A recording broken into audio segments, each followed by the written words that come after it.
Yo, Phantomaniacs! Welcome to the newest unboxing here on the Needless Things YouTube channel. I hope everybody had a wonderful Christmas, is having a wonderful Hanukkah, and are just in general enjoying this time of year for whatever it means to you. What it means to me is I got the newest wave of G.I. Joe Ultimates. Towards the end of the year here, there's been so much stuff coming out that I had to put these guys on the back burner, as much as I hate to do it, because I love this line and these designs mean so much to me. It was one of those things where I was like, well, I'm just going to have to wait and not jump on them. Unfortunately, I had pre-ordered them from Big Bad, so I was able to sort of wait. And then guess what? Got them for Christmas. And isn't that really the best?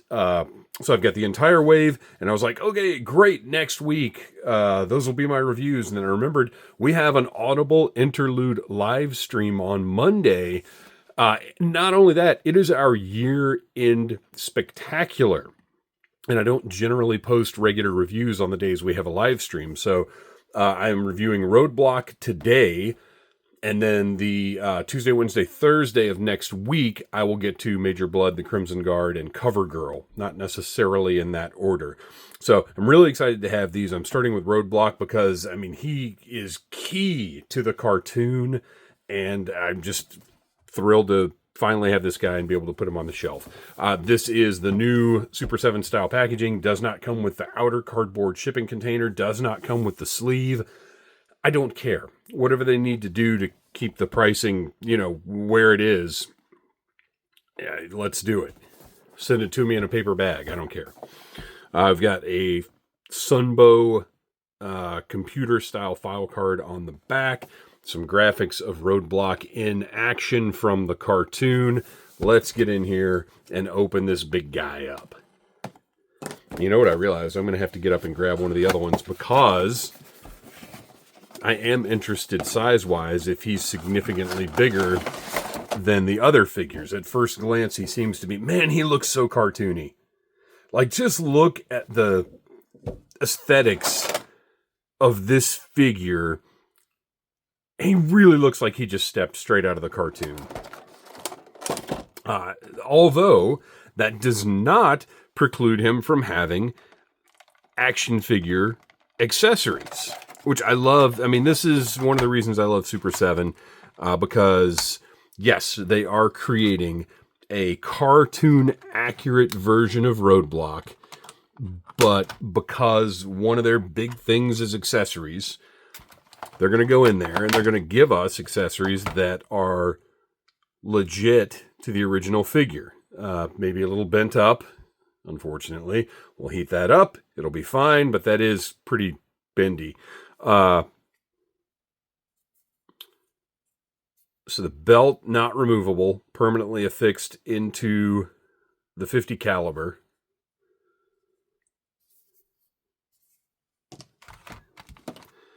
Got the tripod. Oh, you'd think I'd be a little more careful than that. There we go. Oh, that's pretty sturdy, though.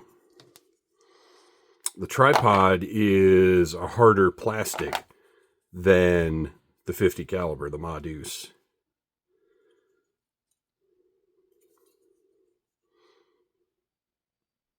There we go.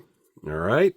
I don't know why I'm starting with... Lately, I've gotten in this new trend lately of starting with accessories, which I don't normally do.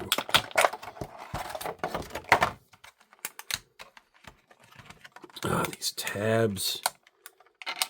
Hate them so much. And they're so tight on here. One of the things I love about Super 7's backpacks is they are actual functional backpacks.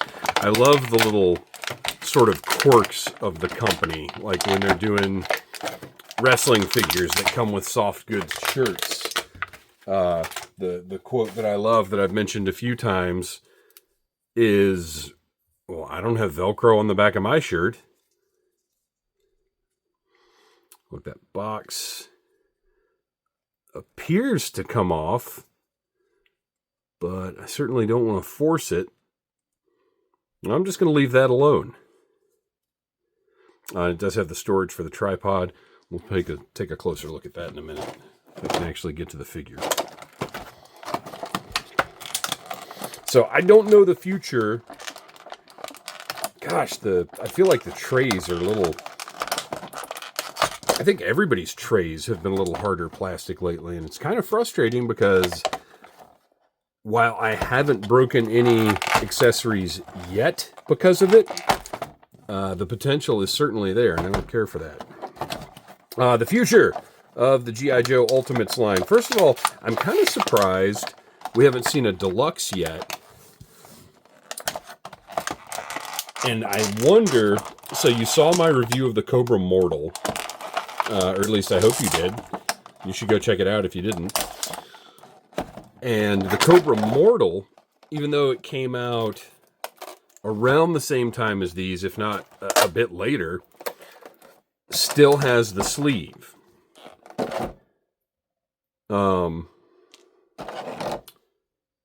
So it seems that was planned before this wave was. Maybe. It's pure speculation on my part. But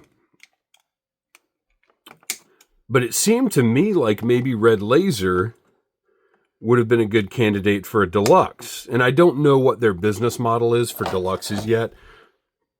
So far, well, they did the two Thundercats deluxes, or repaints.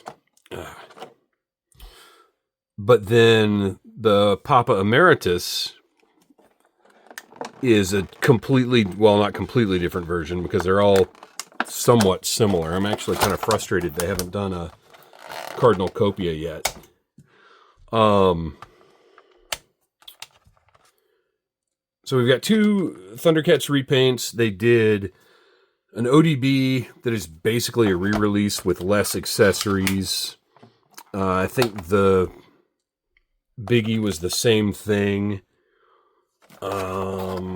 That's all the deluxes that are popping into my head right now. Probably not all that they've done.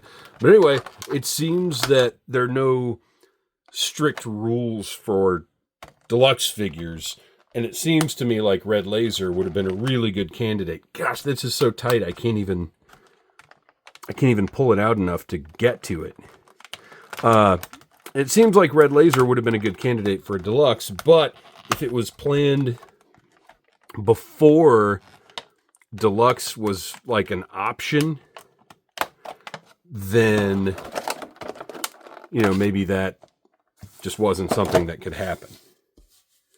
But I would love to see them take on more of the international repaints as deluxe versions, because I don't think they need the accessories. Well, okay, if I'm being honest, at this point in my life, and you guys may have heard me say it before, very few figures need as many accessories as they come with.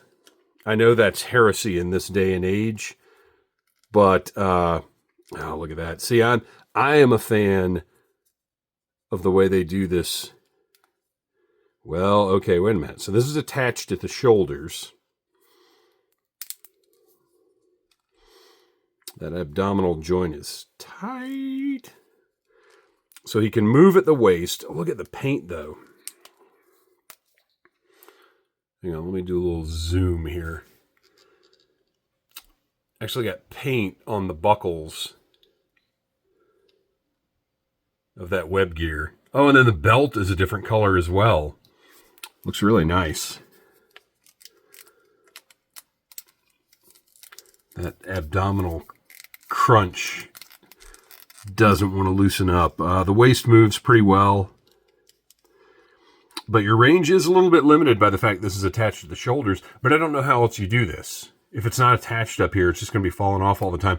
If you've watched Brooklyn Nine-Nine, Terry Crews' suspenders seem like they are constantly about to just slide off of his shoulders because his traps are so gigantic.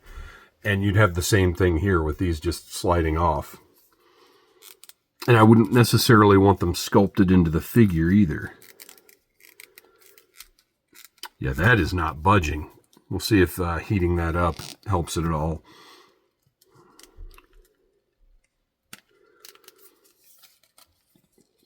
Standard ultimate articulation. which to some is not enough. To me is plenty. As a matter of fact, it's my ideal articulation.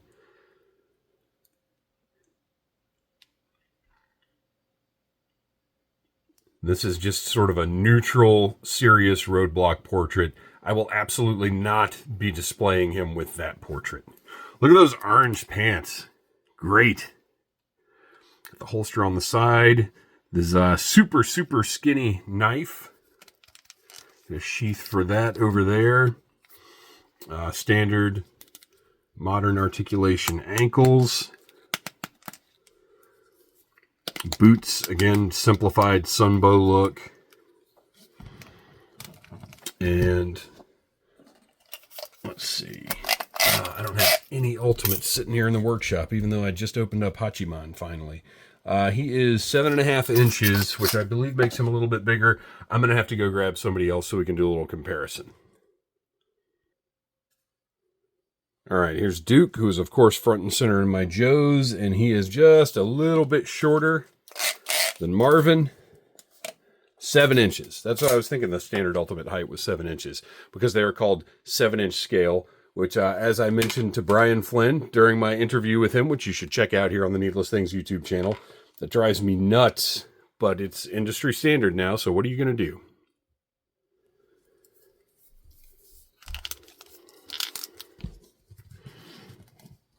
These figures can sit fairly well.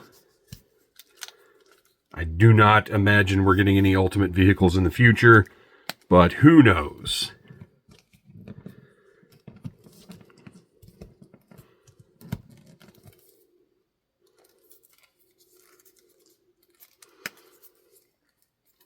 And worth noting, one of the big points of contention from the past waves are whether the skin is painted or not. As you can see,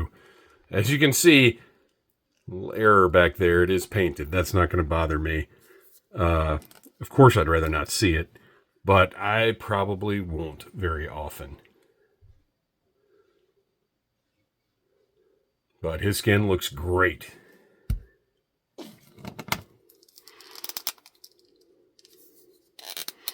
Do have a swivel at the top of the boot cut. And give him a nice, there we go, nice wide stance. Man, I really love the colors on him. That orange looks excellent with the camouflage tank top.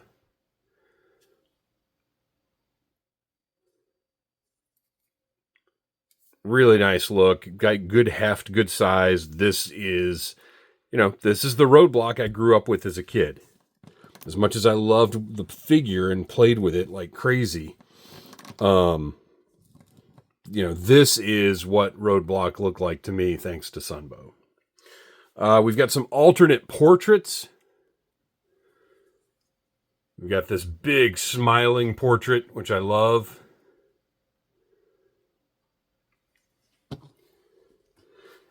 And then the angry Roadblock portrait, which is terrifying. I think we're probably going to have Smiling Roadblock on my shelf. The G.I. Joe laser rifle, which has been included with, I think, all of these figures so far, which I very much approve of. Great sculpt. Nice paint apps, kind of bring it to life. The little bit of gray on there just adds so much to it. Got a very simple hand blaster. Pretty familiar design there. That's going to go right in that holster.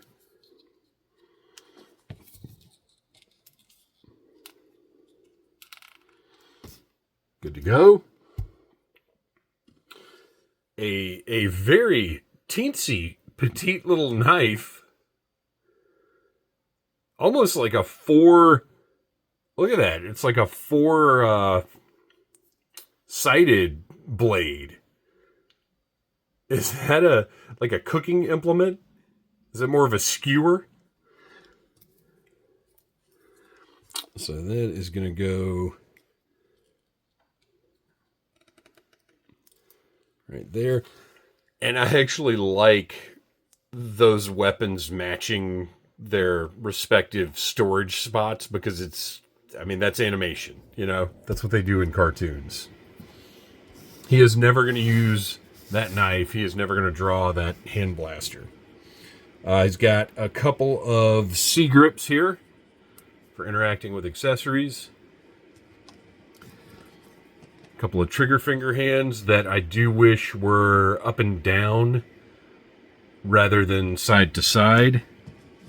And then larger gripping hands that have become common, and you can see this is where the painted plastic, and this is an issue for Super 7, this is an issue for NECA. This is just what happens when you paint those hinges, is the paint comes off and reveals that base color plastic underneath. Which is why I prefer to just try to get the molded plastic color right, but make it uniform across the line. We already took a look at the backpack. It seems that the ammo box does not, in fact, come off. And I don't know if well, I guess there's no harm in putting the backpack on him. It depends from figure to figure. If they had it in the cartoon, whether I'm going to use it on the display or not. So I don't know.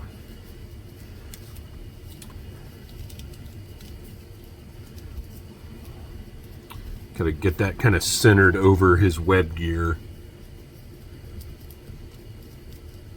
And again, you could kind of heat this up, get it where you want it, and it'll sit just fine.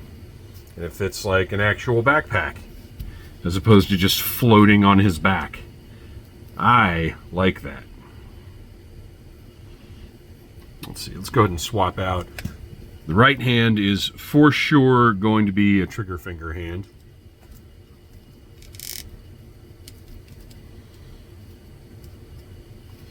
And the left hand might just stay that fist. He might have a pose very similar to Duke's. You know what, I'm going to take that backpack off because I'm going to swap the heads out. And you don't want to have any extra accessories when you're playing around with head swapping. Because if your hand slips and rips something off, you're going to feel foolish. And believe me, I have felt foolish enough during reviews as it is. Maybe I don't want, I've got Smiling Gung Ho. I think I'm going to put Angry Roadblock on the shelf. There we go. Yeah, that's pretty good. I think I'm going to stick with that. He comes with standard issue helmet for his big giant head. I will not be using that, but there you go. Sits a little high. It's really thick. That's an unusually thick helmet. You can see where it's sculpted out for his ears to fit in there.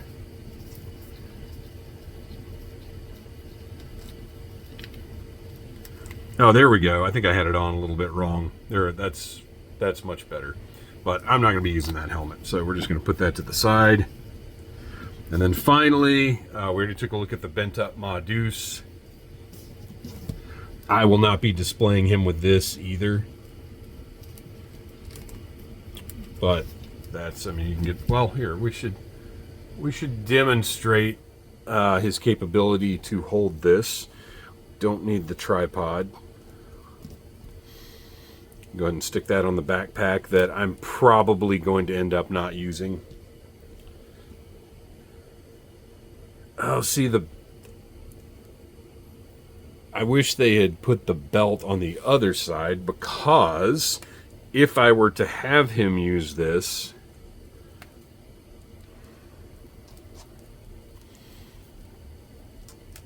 or put him on the shelf with this rather.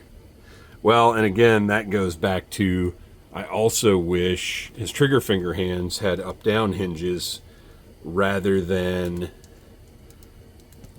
lateral hinges. But it might be a moot point, because he's not gonna be able to hold this like that anyway. You can kind of get that going on. So I gotta say, as far as the figure, I do appreciate that it looks like a cartoon version. The size and the way they've sculpted the details, like, it does look like how it would have appeared in Sunbow. But I'm not going to be using that with the figure. I will be giving him, just like most of the rest of my Joe team, the Sunbow laser rifle, which again, they don't hold quite right because the wrists do this instead of this. In general, any trigger finger hand, I think, should have this movement. There are some exceptions, but the up and down is going to serve you better, because look at that. He can't really hold that laser rifle properly because the way his thumb is sculpted prevents the stock from going all the way down, so he needs that up down to hold this right. That bothers me, and it's something that I wish Super 7 would address that. I would rather have an extra set of trigger finger hands than these open grip hands. We don't need these with every figure, but every figure should come with two different kinds of trigger finger hands. So I'm going to put that fist back on his left hand. I got to tell you, me personally, I would rather... Gosh, that really bothers me, but they've all been like that, and I don't understand it. I personally would have preferred some more Sunbow accurate accessories over the action figure accessories, and I understand why they did them, and they I appreciate it. And I can't say either one's right or wrong, but just my personal preference would have been some Sunbow accessories, because these don't go with Sunbow Roadblock, to me. All right, well, that's that. So, overall, very happy to have him. He's going on the shelf like this, and it's going to look great. But there are definitely some tweaks I would have made. And going forward, I really do hope that Super 7 switches to those trigger finger, the up and down motion hands. Like, ideally, figures would come with both. But if they're only doing one or the other, they really need to be up, down, and not left, right. So there you go. That is Super 7 Ultimates Roadblock. Thrilled to have him in the collection.